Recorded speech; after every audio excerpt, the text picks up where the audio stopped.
आसंता जानुरी में एमबीसी आनुकूल आयोजित होगा जाऊँगी सारला विश्व भाषा सम्मेलन। यह विभिन्न वर्गर लोके स्वागत करिसेंती। तेबे एने नवरंगपुर कौन रही प्रतिक्रिया आसतु शुणा।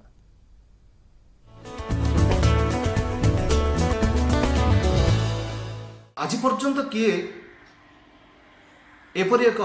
सुदृढ़ पदक्षेप नहीं नथिला सारला महाभारत उपरे सारला दासंकर जदिच एमबीसी टीवी ए पदक्षेप उठे निज हाथ को यह प्रत्येक ओडियांक बोली मोर अनुभव जहाँ को प्रतिटी ओडिया पाखरे पहुँचेबा आज दशक कहीं ये प्रचेषा कर नथिले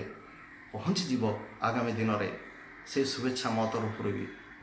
1500 शताब्दीर कथा 1500 शताब्दी रे गंगारू गोदावरी पर्यंत जो ओडिशा गर्व एवं गौरव रे तार यात्रा आरंभ करिथिला से गौरव को पुणी थरे यही माध्यम रे अंततः आमे मने पकेबा उचित बोली से सूचना केवल एमबीसी टीवी माध्यम रे दिया जाउची जहाँ को नहीं प्रतिटी ओडिया पुणी थरे चेइब तार पूर्व गौरव पूर्व इतिहास पूर्व स्मृति को मने पकाई यही कार्यक्रम माध्यम रे।